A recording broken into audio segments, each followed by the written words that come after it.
it was just like, it was frustrating because I know that when the feds go for someone, they have, I think it's like a 98%, is it? 98% point. Right, 98.5% success. Conviction rate. Right.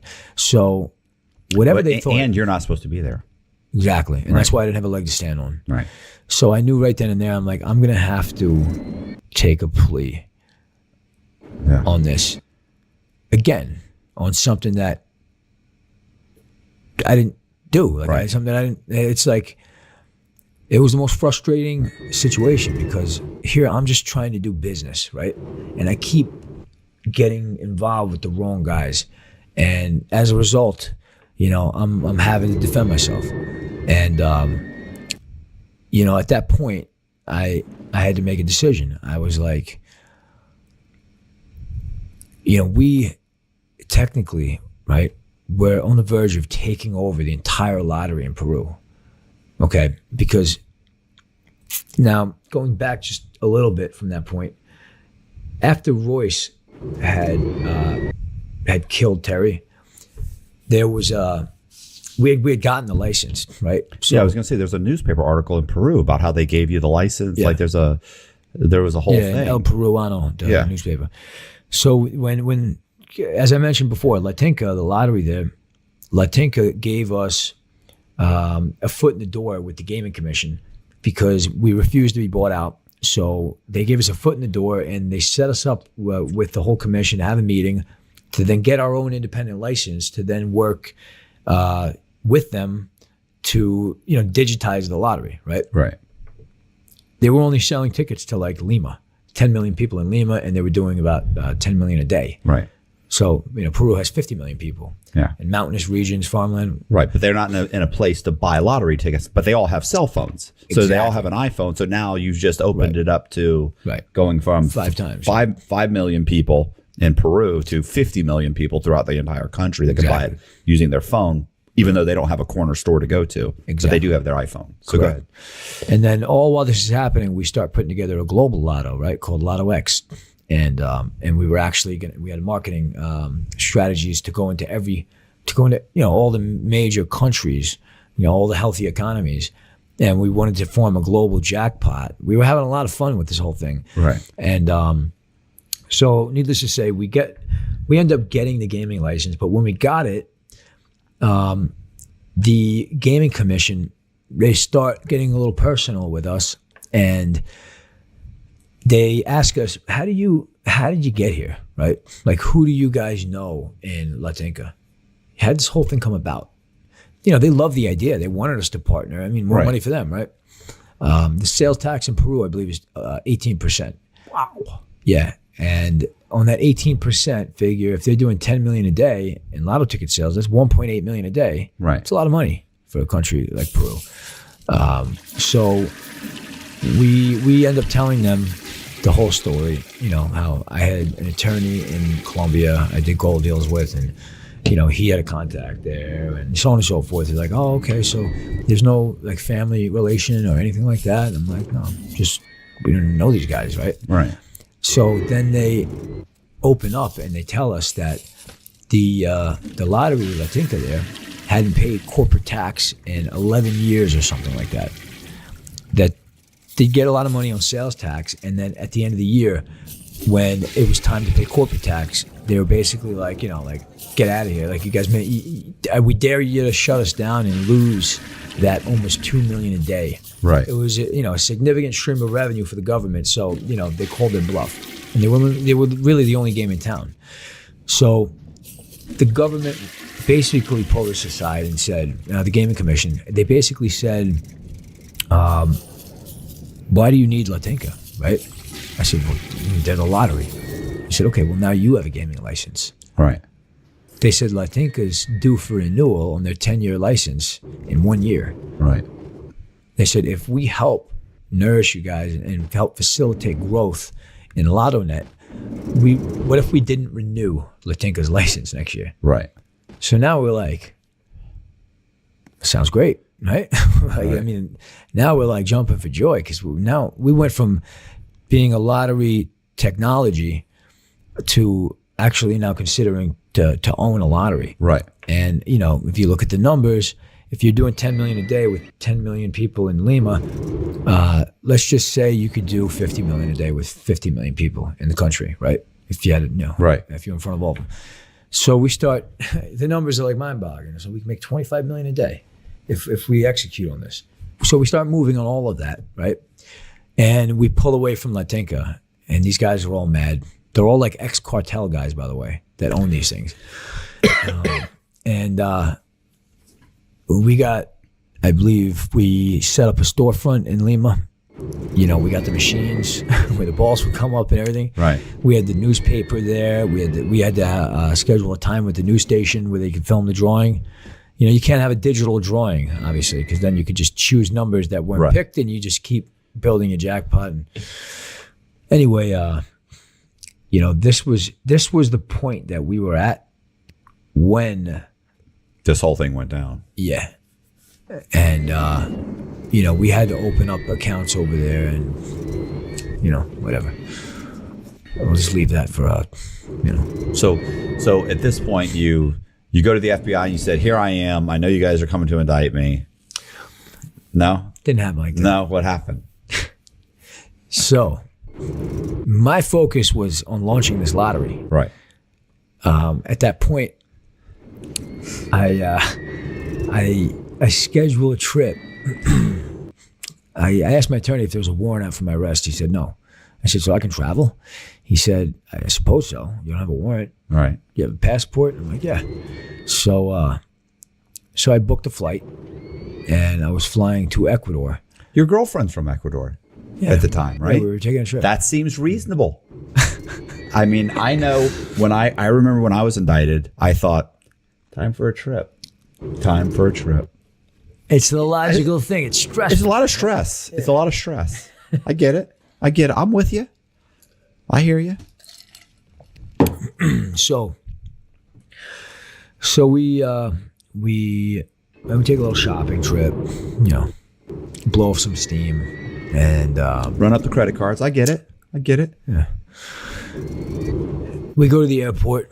Empty out some accounts. Go ahead. There's a guy we're sitting in the lounge, and he was shitting in the lounge. No, sitting in the lounge. Oh my God! I say that's embarrassing. And I feel like I'm back there right now. It's weird. I haven't talked about this since we sat on that yard. Right. Walking through the airport, everything's good. So I'm hanging out, and I'm next to my girlfriend, and I look over, and I see a guy on the phone, and I question myself at that point. I'm like, am I paranoid that guy is talking to that guy on the other end of the airport? Because every time he speaks, he shuts up. And every time he speaks, he shuts up.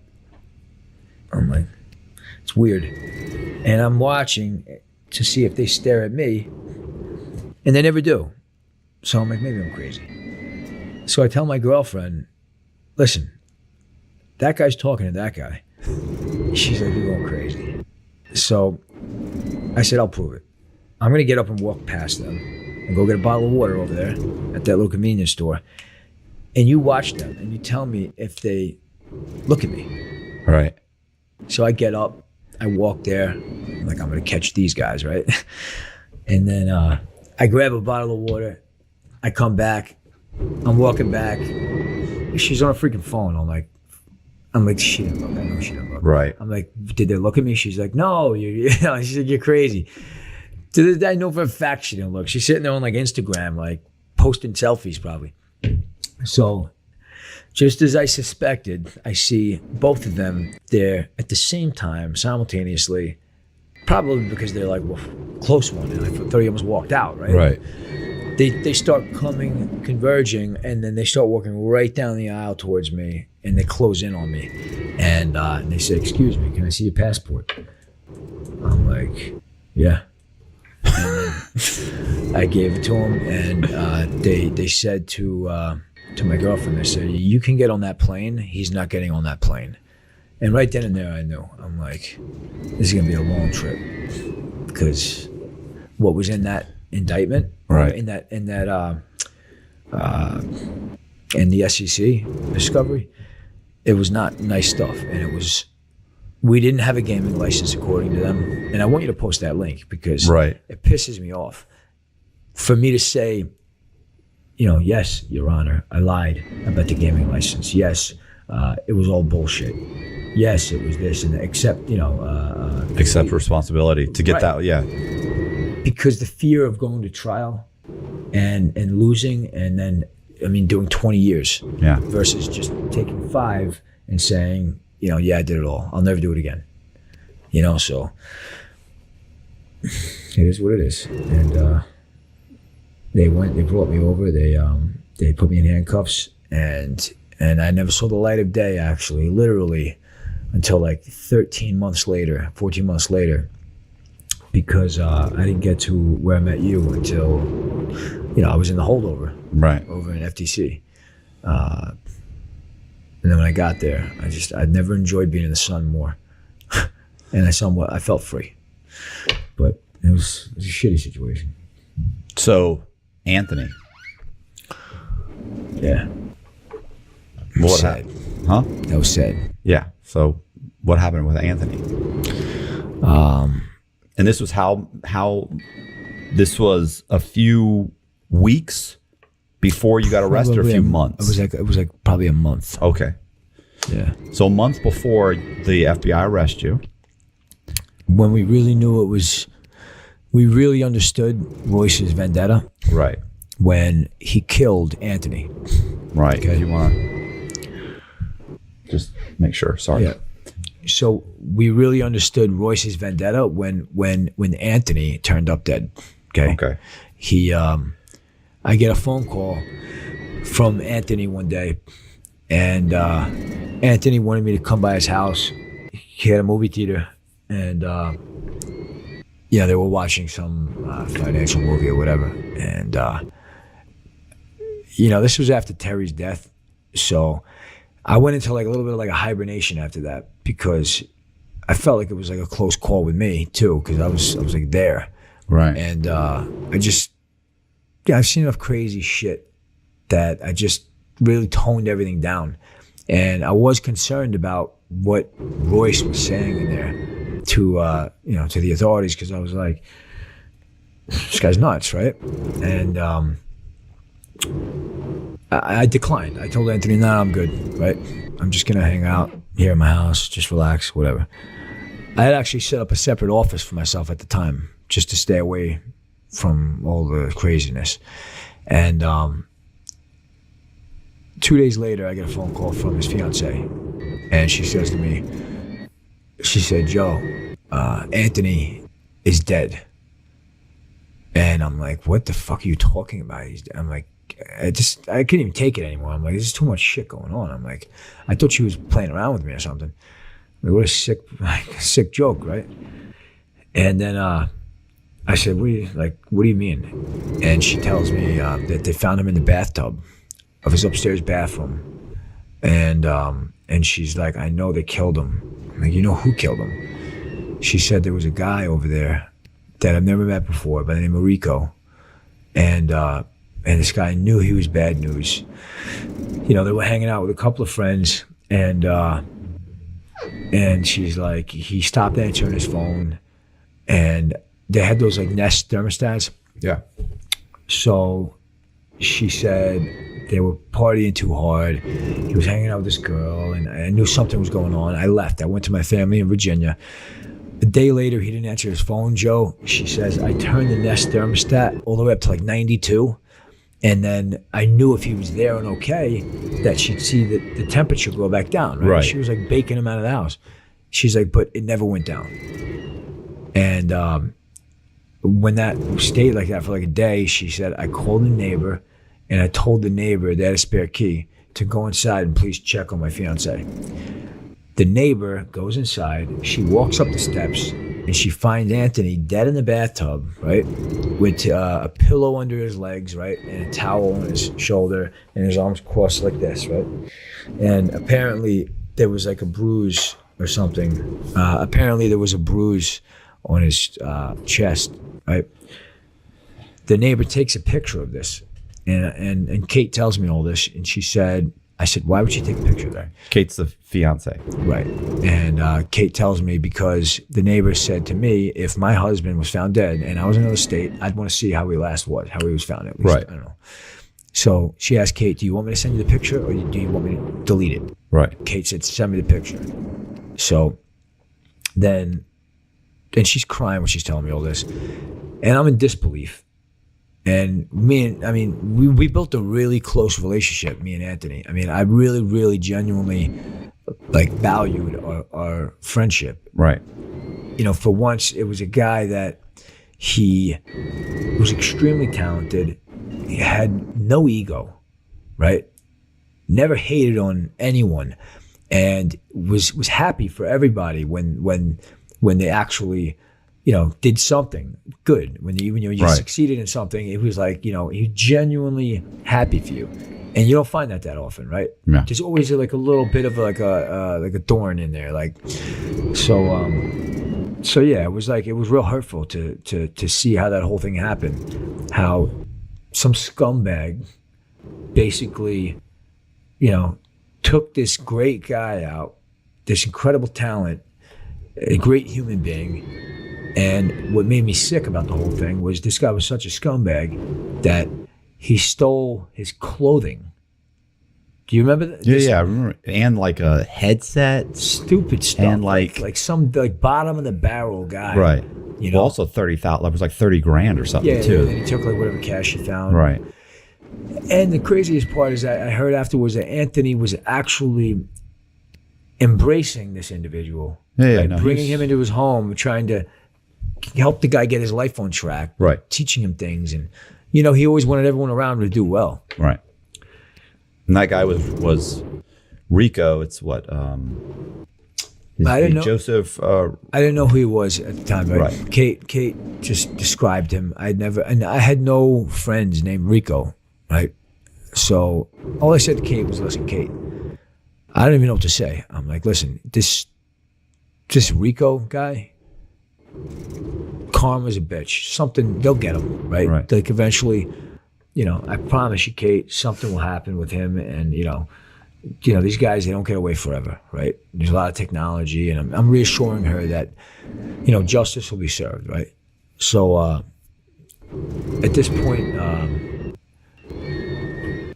now I'm really like just disturbed by the whole thing. Right. And I actually really went into a little hiatus where that's when I really started building out this second office. I'm like, I'm going to stay here for a while. Right.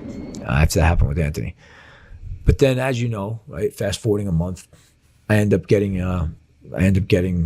detained. Right. That day.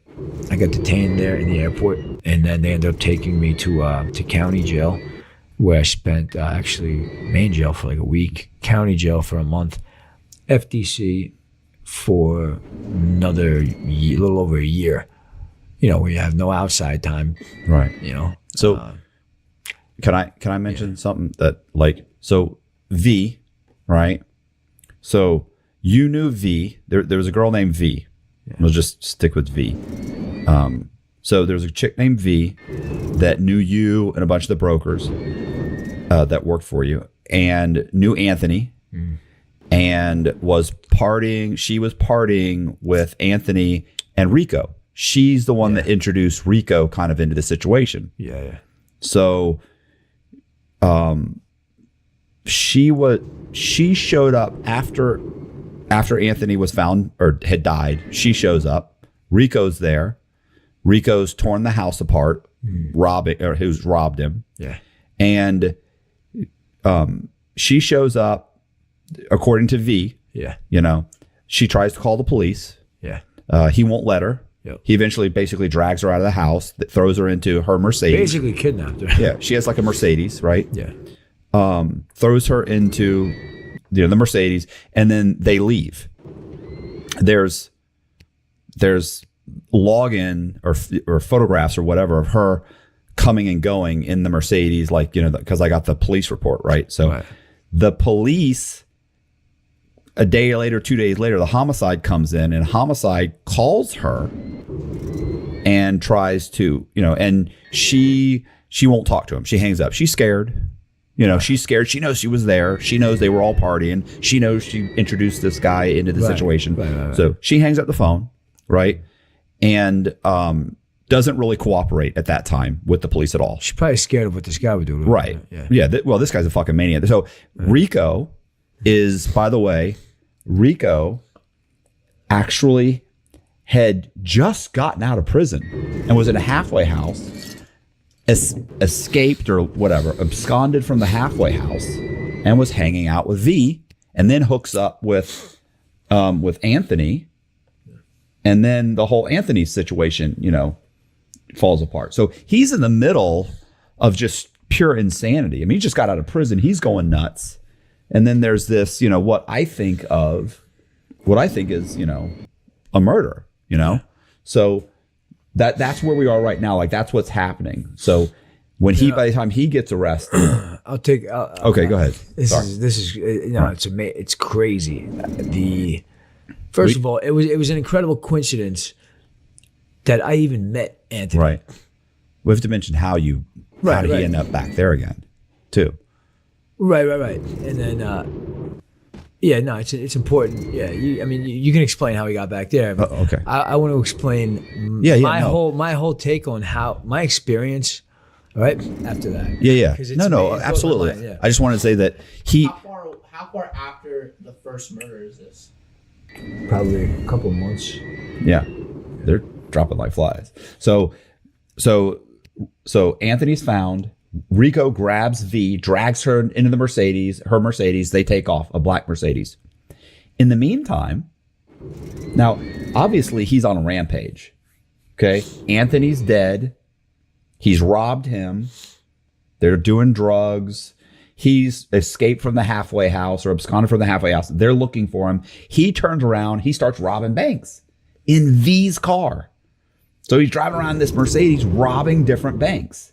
At one point, he even robs a grocery store. And like the kid does, like gets into an argument. He tells the kid, he's got a knife, and he tells the kid, "I will I'll shoot you, motherfucker." No, he said, "I'll blow your head off." I'll blow your head off, but he's holding a knife. The kid's like, "No, you won't." And then he goes, and he stabs him. That was the report. That's right. He did stab him. He stabbed him like in the chest. Yeah. The kid, he survived. Yeah. So he's a cashier at a grocery store. Poor kid. So he's a lunatic, right? But eventually is there a car chase? And they chase him and they get him? He goes, what was it? He hides in a pickup truck. Wait. Oh, yeah, he does. He goes on the run. Like they're chasing him through. They find him in the road, twists his knee or something. That's right. I can't believe you remember this. That's right. He twists his knee or something. The cops pull up like he's trying to get himself out of the road or something. Like he's really hurt himself. I mean, he's not limping. He's hurt. He can't stand up.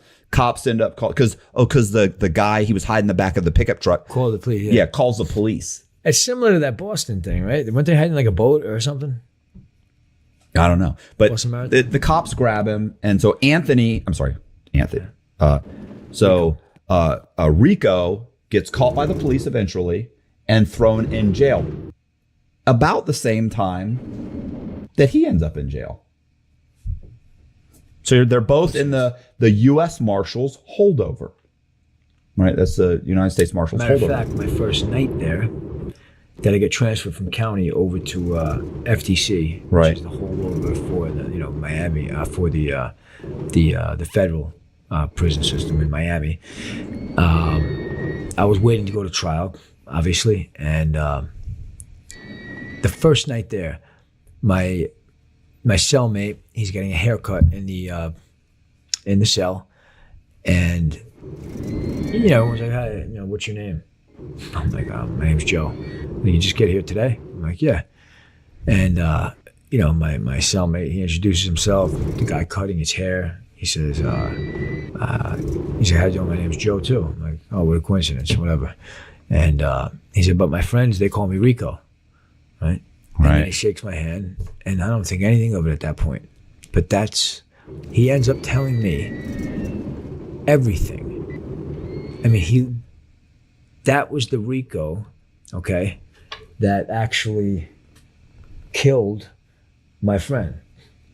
And incredible coincidence, the fact that I even met Anthony over a phone call from from an investor in Texas, right? And then now you have the guy that killed my friend sitting in a cell with me. And not only that, I mean, he goes on and says, well, what are you here for? I'm like, I was a stockbroker, I was involved in some private equity stuff and whatever, right? I explained. He says, I used to know a stockbroker. This guy, man, he had a really nice house. He had a movie theater, he had nice cars, all that stuff. He's like, yeah, we were pretty close. And so you're starting to figure it out at this point? Yeah, I was like, what the fuck? I'm like Rico? But I'm like, nah, this is impossible. Like, there was no fucking way. So as he starts, talking to me, I ignore it, right? I'm like, at this point, I'm just like, you know how it is when you get in there. It's like your whole world's spinning. Right. So I'm like, I can't even think about that right now. And then the next day, we, they do like that pill line thing where they call you to, people that take medication or whatever. And we had like 15 minutes of like, whatever, it was computer time. And then they would do the pill line call. So they call, the pill line, and I just got off the computer and I'm watching like this little TV they have up there, and I see him. He goes on the pill line and he comes off the pill line. He takes his medication. He sits next to me watching the TV, and he starts talking about how he had to collect money for somebody, and he says, "Yeah, I had to collect money one night for somebody from." The guy's such an idiot. He's like, from some broker. And he's like, I had to collect money and I had to off his ass, he said. He's like, I took a needle. He's like, I gave him a hot dose right in the heart. And like instantly I thought back to this photo of the bruise or whatever on his chest. And because I remember Kate was asking me about it. And then it clicked. I'm like, this is the fucking scumbag. This is the guy that did this. And then it went on and on to describe it about his movie theater and this and that. And like, he's just like bragging and bragging and bragging. Obviously not telling me the guy's name, but yeah, that was Rico. But he also knew V, right? Didn't he mention? Yeah. Did he mention that? Didn't you both end up saying, "Oh, I knew a chick named V," or no? Or, yeah. That's right. Because he's like, "You look familiar." I'm like, "Oh, well, you don't." And then he said, "I said, he brought it up. He said I used to hang out because I told him I lived in Fort Lauderdale. He's like, I used to hang out with this girl V. I'm like, oh my god, definitely him, right? Right. But that was it. And he told me some crazy stories, and like I knew the guy was just like a scumbag right away. It's funny because when we were talking, when I was writing the story, and you told me that he had told you about how he grabbed V by the hair, and dragged her down the beach and dragged her somewhere. Well, then when I talked to her about the story, she told me that they were in Anthony's house. And he had grabbed her by the hair and dragged her out of the house. It's funny how the lies like either he's done it multiple times to her, right? Like first he was he was friends with the broker that had a movie theater. Then he had to kill some broker, right? But it wasn't the friend with the movie theater, right? It was right. It's just a bunch of bullshit. The guy's obviously a fucking maniac. So you end up taking a plea. Yeah. You get what? What was? It was about 5 years. Sorry. So what was the real reason behind him killing the guy? Okay, so initially when I was locked up, when I was locked up and we talked about it, right? We kind of figured that because he had said that the guy owed money, so I made the assumption that he possibly owed V money, right? Because he was getting drugs. V was supplying drugs to all them. Well, not really. No, or what? Just doing drugs with them? Yeah, she was partying with the brokers and like. Okay. Really, that's about it. Like just hanging out with everyone and, that whole thing. But she wasn't really in a trade or anything. Okay, so the collection was when I was writing the story was that he was collecting. Now, I guess I had always kind of assumed that he was collecting for V, right? And telling the truth. Huh? Yeah. What? And we assumed that he was telling the truth. We assumed he was telling the truth, saying that he's collecting money because he stole $30,000 from the guy. So I assumed he had collected money for drugs or for V, killed Anthony and robbed him of $30,000 and whatever else he scrounged up. But since then, I've spoken with V, and V is like, that's not the case. That she had gone off, come back, and she believes he killed him. Now, she has a whole theory on that that Rico killed Anthony for his girlfriend, Kate. That Kate wanted, well, that's, that. I mean, look, she has a whole theory. Right. A low-level scumbag thug that basically saw an opportunity and seized it and has no fucking heart, no integrity, no morals. I mean, I understand what you're saying. I agree. But also, I've spoken with Kate. And of course, Kate has a whole, there's 4 different theories swarming around. The real problem is that the police, even though they have investigated the crime multiple times now, they've reopened the investigation. That V, when she was called, didn't tell them what she knew. She was scared, so she didn't say anything. And all they really have is that this guy died of an overdose. That's all they've got. Now, Kate's saying he was robbed, but nobody would talk, and so it just kind of died out, right? What do? They don't have anybody to tell them what happened. And by the time he's sentenced, he actually, Joe actually says something to his attorney. Hey, this is what I just found out. This guy killed my friend. And his attorney's like, well, don't say anything. Sorry. His attorney's like, oh, don't say anything. We want to put you involved. It sounds like you're hanging out with guys that kill each other or murderers or something. So he doesn't say anything. Not that he's trying to say something to get time off or anything. Just that, hey, this guy murdered my friend. Yeah, the coincidence was nuts. And at the same time, for something else. Huh? When you met him in prison, was he in there for? He was in there for several bank robberies. Remember, I told you he escaped the halfway house and started robbing banks. And not only that, but I thought that, and I mentioned it to my attorney because when he said you look familiar, I was thinking, because V did visit Royce in prison, and she, started I don't know. I was shocked that she did, but.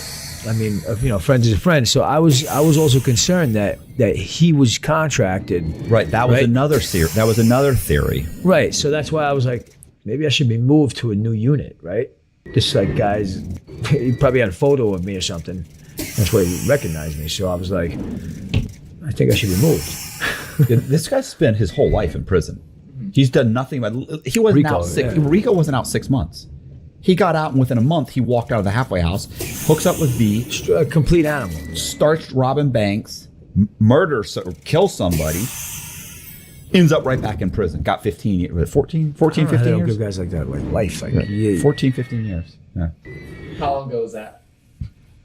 Oh, 2017. Yeah. No, he's in the medium. No, he's not in the medium, is he? He was in the medium. Yeah. He was in the low, and then when he went back, he was in the low. He was in the low with me. Yeah, so I've actually met the guy. I've actually met him. With him. Yeah. And where's Royce? He's going state prison. Yeah, in the state of Florida. Yeah. I don't know what prison, but yeah, he's. So yeah, it's literally when he started talking about Rico, and we actually got. You're wait, I know that guy. I know the guy. He used to work out like crazy. Yeah, the big guy. He told me.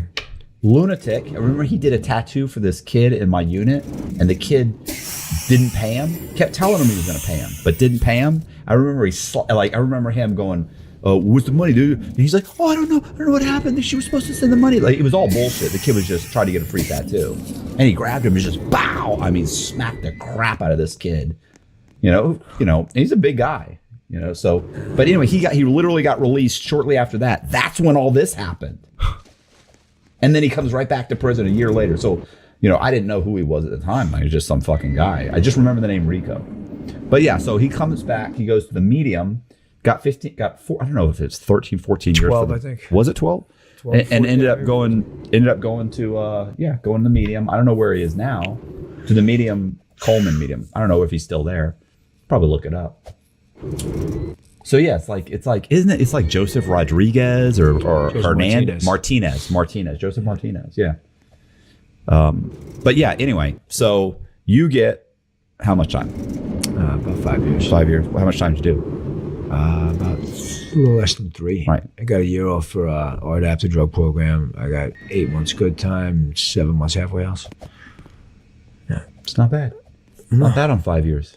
3 years. Yeah.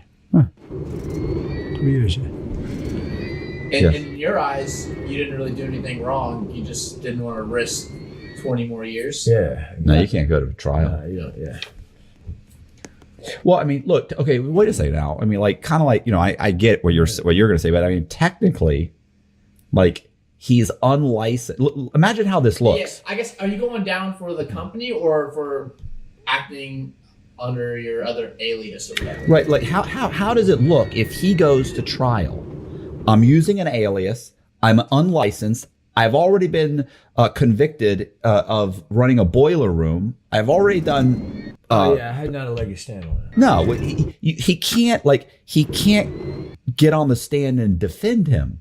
So what happens is the prosecutor gets up, says all of these things about him. He can't say that's not true. He can't get on the stand. If he gets on the stand, I'm not credible. He's not credible. Yeah. You're using a different name. You're collecting a ton of, and keep in mind, he is making a ton of money.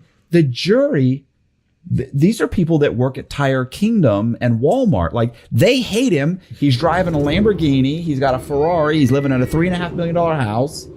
You know, he looks like a professional sports star. You know, he's using a fake name. He's lost his license. He's been convicted before. They hate his guts anyway. You can't go to trial. So it's like, what's the best deal I can get? Because any lawyer is going to tell you, look, I'm innocent. I don't give a fuck if you're innocent or not. I'm telling you right now, you're found guilty. And I can prove you're innocent. They'll convict you just because you can't even say you're, because here's the thing. If he gets on the stand, they can then bring up all of that stuff. Convicted felon. They demonize you. Yeah, you're done. I'd take a plea. Look, like I said, if right now the DEA came in and said, we've indicted you for 4 kilos of cocaine, and I've never seen cocaine, and they don't even have the cocaine, I wouldn't go to trial. How much time did you do before you went to trial? Probably I'd probably at 10 years, I'd probably risk trial. I'd do 10. You're crazy. They'd give you 20. Do 10. I do 10 because I get the drug program. I get the halfway. You're crazy. That's done. Because you're going to be 25 years. How much time did you do? I did 13, but the first 10 years was the hardest. Those last 3 years, they sailed by. Fucking sick. Oh my God. He's like, yeah, if they give me a plea of like 8, he's like, I'd do it. Standing on my head. I mean, I'd be hoping for 5, you know, but I mean, I've never seen. So you would, if you knew that they didn't have any evidence, but they're going to get 3 guys that are going to sit on the stand and say he was involved. I can't get on the stand. I go on the stand and be like, Mr. Cox, how many times have you been in prison? Right. How many times have you been on probation? Homes did you steal? How many of this? We've got 4 of your victims that are ready to. 4 of my victims. I'm here for fucking cocaine that I've never seen. He stole my house. Right. Yeah, he did it. Yeah. He stole the cocaine. It's over. It's over. You just got to take a plea at this point. At this point, I'm at their mercy. Yeah. Yeah. So, I mean, I totally get that. Oh, sorry. Man. Nah, yeah. Just reminiscing. Good times, right? Good times. Good times. I hated that guy, Rico, man. When I met him in there, I was looking at him like, oh, man. He was cutting hair one day, right? Did I tell you about this? What? No. What is it? So he kept like, he was one of those guys, he'd go around the unit, and he'd be like, if he saw you had support on the outside, like you had books coming in and stuff like commissary or whatever, he'd say to you, hey, I work in the chow hall, or I cut hair. I'll cut your hair for free, or I'll give you extra food or chicken or whatever. Can you tell your family to buy me a book? Right. And naturally, if it was someone that didn't kill one of my best friends, I'd say, yeah, no problem, buddy. I got you. Yeah. Right? But I told him, yeah, I'll think about it. So then he sees a big book shipment come in one day. All right. So he comes by my cell and he's like, yeah, he's like, the books are here. He's like, did you get my book? And I'm like, nah, I'm sorry, buddy.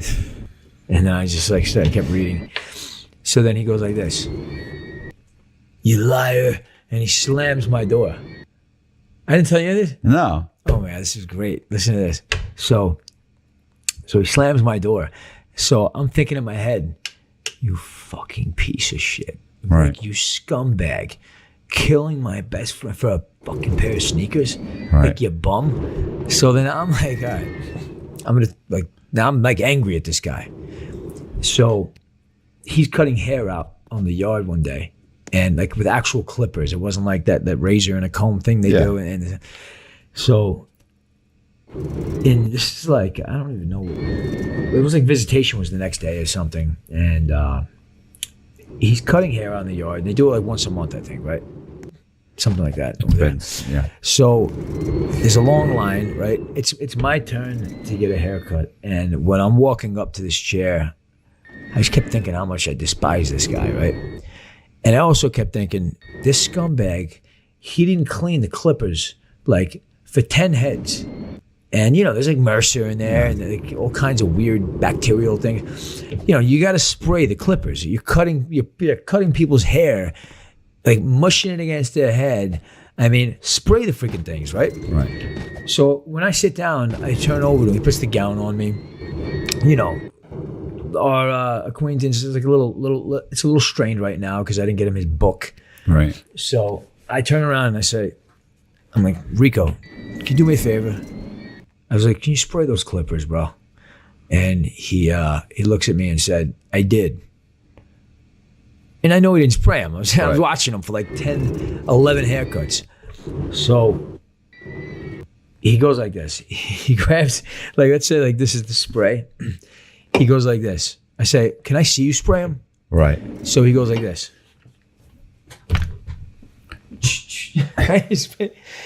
So now I'm thinking, this guy is a piece of shit. Yeah. Like he almost wants to give people some back. Like he's sick. Yeah. I'm like, there's no way he actually sprayed it. So I'm like, let me see you spray it, Rico, please. So you know what he does? He grabs the spray, he unscrews the top, throws it on the ground, he grabs the clippers, and he dumps the spray on the clippers. Like out of like anger, like you're questioning my integrity. I'm like, yes. If you only fucking knew, you right. scumbag. So then I say to him, I'm like, let me ask you a question, Rico. You're like a big baby, huh? I'm like, why are you such a baby? Really, like, why are you crying over this? I'm like, I just asked you to simply spray the fucking clippers. So he says this, I'm not cutting your hair. So he takes the gown off me, right? He rips it off me. And now I'm sitting there like, I'm like exploding inside. So I stand up, right? I go like this. It's so funny. I stand up and I say, then you're not cutting anyone's hair. So I smack all the shit off the table, right? Clippers, like everything, like oil, everything, bro. Like, and I smack all of it all like, woof. And everybody on the line was like, hey, what the fuck? So then Rico's like this. He's like standing there. Mind me, his leg was all fucked up. Right. I'm like, I'll kick like his one leg and fall down. You know what I mean? I mean, he was a big dude, but so then everyone's yelling, and then I'm just like, fuck this, man. I go up to my cell and I'm like, I put my sneakers on, you know. Yeah, yeah. You know, and then he just stayed down there, and I see him picking everything up off the ground. I'm like, good, you bum. And that was the last time I spoke to him. And he never knew that you knew Anthony. Oh, listen, the story was in it was in the Atlantic magazine. Like, they reopened the investigation. They called the detectives. They've, you know. Yeah, fuck it. I mean, whatever happens, happens. You know? I mean, look, I'm just speaking about things. I'm not like trying to, you know. get like directly involved, but whatever. Ready? So you did your 3. Like, what happens after? Like, okay, you do your sentence, and then. Yeah. Oh, we met in Art App. We were both taking the drug program. We met. I wrote a story on him. It's on my website. Yeah. And we were in negotiations with a production company to do a documentary, but that kind of fell through. Yeah. And at this point, you got did you get out a little bit before me? It's like around the same time, I think. Yeah. We were basically about the same. Like I yeah. And so, yeah, you got out. October. No, you got out a little bit after me because you were still in the halfway house when the magazine article came out, right? Yes. Yeah. So he got a few months. Well, I got out in early 2019. Right. When did you get out?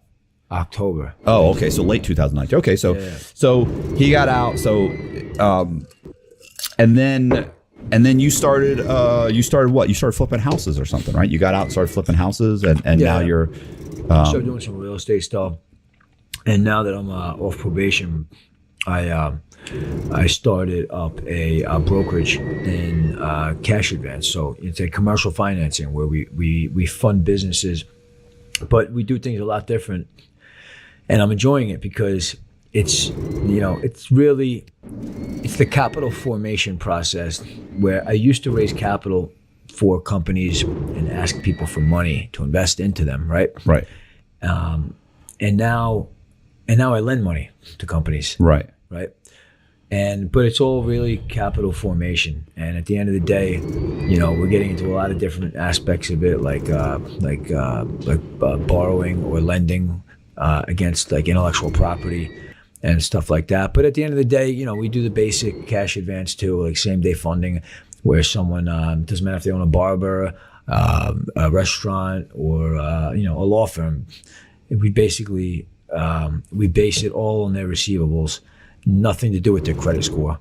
But we do other products too that rely on credit. What happened to the app where you were developing to check out companies? You gonna do that? Which one? There was an app you showed me. The app that researches companies. Oh, with I'm not sure which one you're talking about. I mean, I had so many projects. Well, I started getting into so many software projects after I raised money for LottoNet. But we have a couple of different things going on right now, like the mobile app for where you can get into lending. And the compound growth is like incredible. So I want to be able to offer that to, the general public, where banks aren't the only ones that can lend and compound their capital. So people can get in for as little as $10. Just like Cash App, how you can buy a fraction of a share. Right. So, people could syndicate, through a mobile app. But I'm having fun. Hey, I appreciate you guys watching. If you liked the video, do me a favor, hit the subscribe button, hit the bell so you get notified of videos like this. Leave me a comment in the comment section and share the video because it absolutely helps.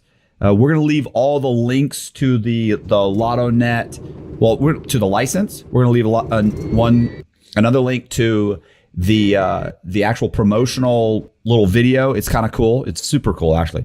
If you're interested in being a guest on the show, we have a form that you can fill out. There's a link in the description. Also, if you want to read the story on Vitali, it's called Atonement, and it's on my website, InsideTrueCrime.com. I really appreciate you guys watching. Thank you. See ya.